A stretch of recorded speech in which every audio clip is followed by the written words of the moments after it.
इंशाल्लाह चुनाव जीतेंगे और मजबूती के साथ लड़ेंगे। देखिए, कोई चुनाव के अंदर संशय नहीं है कि ये चुनाव कांग्रेस का नहीं है, समाजवादी का नहीं है, ये चुनाव इमरान मसूद का नहीं है, ये चुनाव किसी और प्रत्याशी का भी नहीं है, ये चुनाव बदलाव का चुनाव है।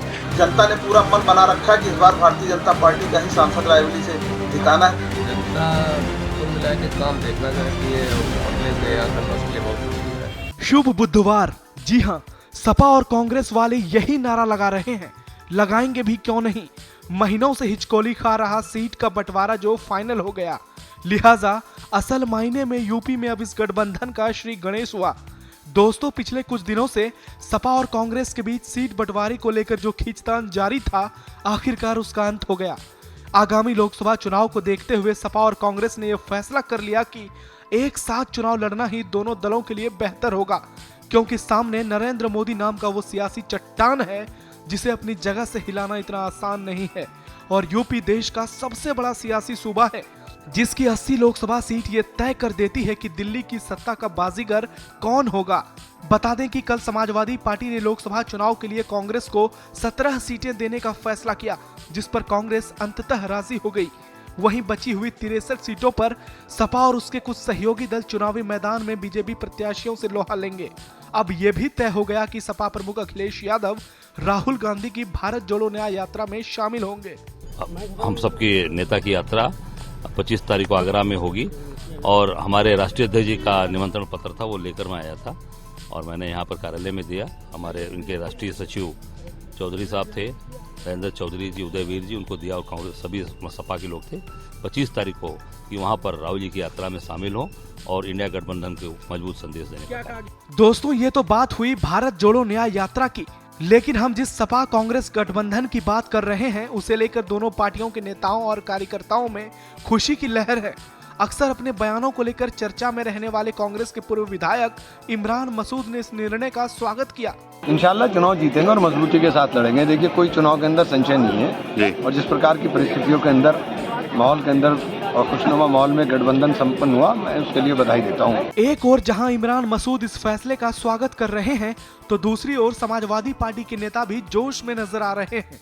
सपा से एमएलसी शाहनवाज खान का कहना है कि परिवार में मतभेद तो रहता ही है, लेकिन शादी वाले दिन सभी एकजुट नजर आते हैं। वहीं सपा सरकार में राज्य मंत्री रहे सरफराज खान भी अखिलेश यादव के इस निर्णय से पूरी तरह सहमत दिखे। उन्होंने ये कहा कि हम अपने नेता की हर बात को डंके की चोट पर मानेंगे। साथ ही आरएलडी अध्यक्ष जयंत चौधरी पर भी तंज कसा कि ये चुनाव कांग्रेस का नहीं है, समाजवादी का नहीं है, ये चुनाव इमरान मसूद का नहीं है, ये चुनाव किसी और प्रत्याशी का भी नहीं है, ये चुनाव बदलाव का चुनाव है। इस चुनाव को, ये पहला ऐसा चुनाव होगा, मैं आपको यकीन के साथ कह सकता हूँ, और खासकर क्योंकि मैं इस ज़िले से ताल्लुक़ रखता हूँ, ये मेरा घर है। सहारनपुर ज़िले का चुनाव किसी व्यक्ति विशेष का नहीं होगा, ये चुनाव इस बार जनता लड़ेगी। हमारा नेता अखिलेश यादव है। अगर कोई गठबंधन होगा और जो अध्यक्ष जी तय कर देंगे उसका पालन करेंगे और ईमानदारी से पालन करेंगे। जैन ही रहता तो मुसलमान उसकी तरफ आकर्षित हो रहा था पुराने चरण सिंह की रणनीति पे, लेकिन उसने फिर अपना मामला गड़बड़ा रखा। इसमें हम क्या कर सकें, हमें बड़ा नेता है। कांग्रेस और सपा पर आपने दोनों पार्टियों के नेताओं की बात सुनी, अब इस महत्वपूर्ण फैसले पर जरा सियासी पंडितों को भी सुनिए।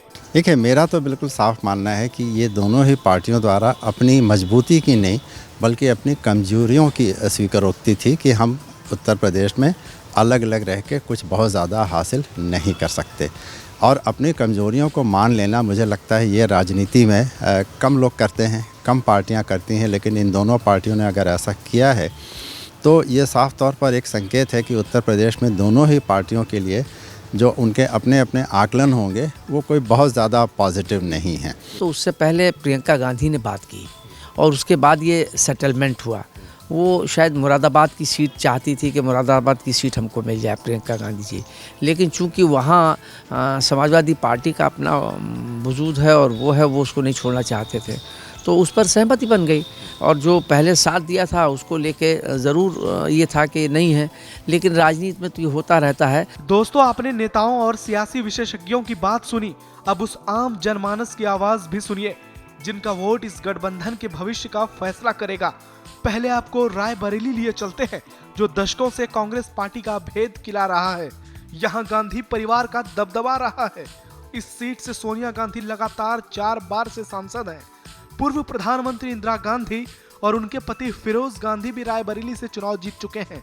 आगामी लोकसभा चुनाव को लेकर रायबरेली की जनता की राय सुनिए। सोनिया गांधी जी जीतने के बाद यहाँ प्रमाण पत्र तक लेने नहीं आई और भारतीय जनता पार्टी की जो योजनाएं हैं वो देश हित में है, इसलिए जनता ने पूरा मन बना रखा है कि इस बार भारतीय जनता पार्टी का ही सांसद रायबरेली से जिताना है। यदि देखा जाए अपने आसपास के जिले देखे जाए तो रायबरेली से ज़्यादा विकास हुआ है, इसलिए इस जोड़ी का हमारे उसमें तो कोई महत्व नहीं होगा। वैसे यहाँ का इलेक्शन काफी टफ होगा। रायबरेली की जनता की माने तो आगामी लोकसभा चुनाव में बीजेपी और कांग्रेस के बीच जोरदार टक्कर देखने को मिलेगा। वहीं अब आपको सपा के गढ़ कन्नौज ले चलते हैं और सुनाते हैं कन्नौज की आवाम के मन में क्या है। अब अखिलेश मान लो चुनाव लड़ना चाहते हैं, अखिलेश अब सांसद तो वो हैं ही अपने यहाँ, लेकिन अब आदमी चाहता है कि मान लो अखिलेश को होना चाहिए। कन्नौज से अखिलेश यादव खड़े होते हैं तो शायद एक बार सपा जीत जाए, वरना और कोई कैंडिडेट आता है तो बहुत मुश्किल है। जनता कुल मिला के काम देखना चाहती है। अखिलेश ने यहाँ कन्नौज के लिए बहुत कुछ किया है और करते रहेंगे अगर वो आएंगे। नहीं, चुनाव तो टक्कर का ही मिलेगा, क्योंकि देखो सपा भी यहाँ की मजबूत पार्टी है और भाजपा भी मजबूत पार्टी है। दोस्तों, अगर पिछले कुछ चुनाव की बात करें तो यूपी में गठबंधन का इतिहास अच्छा नहीं रहा है। इसलिए सवाल है कि आगामी लोकसभा चुनाव में क्या सपा और कांग्रेस का ये गठजोड़ कोई सियासी गुल खिला पाता है या पिछले 2 लोकसभा चुनाव की तरह ठंडे बस्ते में चला जाएगा, ये तो आने वाला वक्त ही बताएगा। ब्यूरो रिपोर्ट, श्रेष्ठ यूपी।